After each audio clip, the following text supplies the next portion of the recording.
Yo, what's going on, boys? And in today's video, I'm going to break down how I made $6,000 this Monday trading the NASDAQ. It was during Asia session, so let me explain this entire trade, all right? So first off, I needed to see a closure past these wicks because we were rejecting this area in price multiple times. We obviously get that right here. We are displacing lower, confirming that we want to take draws lower. We then get a retracement with lower volume than we were displacing with, and an invalidation of the retrace from this candle, as you can see. I went break even at the internal low, and unfortunately I did get stopped break even on this one, and this was the actual trade that I was able to take in order to make this $6,000. As you can see, I made $600 on 10 funded accounts. I have 5 XFAs with Top Step and then 5 funded accounts with Lucid. So my only condition for re-entering this trade was that we tapped into this 5-minute gap and then flipped and started to come down lower, because again, the draw for me was already confirmed from the displacement off the open of Asia. And what happens? I get stopped out break even, unfortunately, and we come back up and we tap this massive 5-minute gap, a great flip out, and break even again at the internal low. Guys, it's very simple. I trade a continuation model and we messed around for a little bit, but it eventually did end up delivering to take profit. And again, I copied this with my 10 accounts, 5 on Top Step, 5 on Lucid. So a very quick and easy trade. But right now I want to go over a loss that I took on Friday, because if I can give you guys as much value as I can in these videos, I'm always going to do it. By the way, I did not take a trade today. This was literally just me testing my copy trader. So this was a loss. I completely got caught up in longs on Friday. But why did this not actually play out? Because look at the draw that I was targeting. Yes, this trade will eventually play out, but guys, if I see something like this, we are very obviously rejecting the same point in price. I am completely fine with missing out on a trade like this if I'm taking a trade to a point of rejection. That's why I don't take trades when draws are placed inside of higher time frame gaps, because it's just a lower probability trade. Exactly for this reason here. As you can see, we were very obviously coming up. To me, it confirmed that we were going to take out this draw. However, it's right in that zone that I had marked out on my trading view. We do get a retrace and we do get a nice flip out. I entered mid candle right here and it almost immediately stops me out. So yes, the structure on this trade may be good, but I was not as mindful of the higher time frame as I should have been. So I took a loss because of it. But this loss could have easily been avoided if I had literally just sat on my hands. And again, like, I do not need to capitalize on every single move in the market. If I see a trade to a draw like this again, I'm literally just not going to take it. I'm completely fine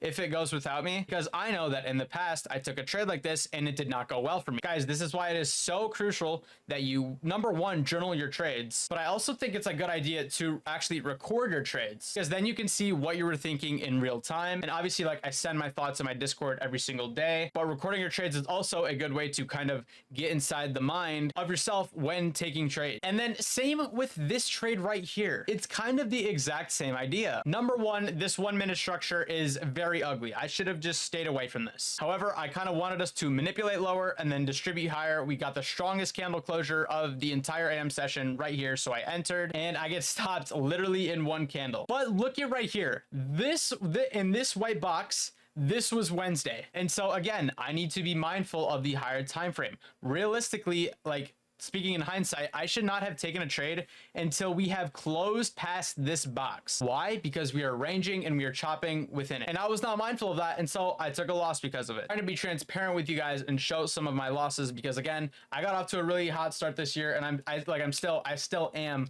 trading out of my mind right now. But losses are unavoidable, and again, just be more mindful of the higher time frame. And if there's a trade, like, bro, I'm not going to be taking a trade to this draw when, again, we have not closed past any of these wicks. Even over here, you can see we are wicking and rejecting that almost exact same area in price. And I kind of talked about this on my back testing video. In order for me to take a trade, I need us to close past any areas where we would have rejected in price, so that there's nothing holding price back from going to the draw. But again, 2 losses to end the week, literally made up in one banger trade that I took on Monday. I'm still at an 83% win rate for the year. My accounts are sitting pretty nice, and I'll probably be able to request another payout on Top Step next week, which I'm going to be in Miami for. So that's gonna be pretty cool. But I hope you guys did take away something from this video. If you guys want to work with me, you can apply in the description. You can also join my free Discord. That link will also be in the description. But other than that, I appreciate you for watching this video, and I'll see you guys in the next one.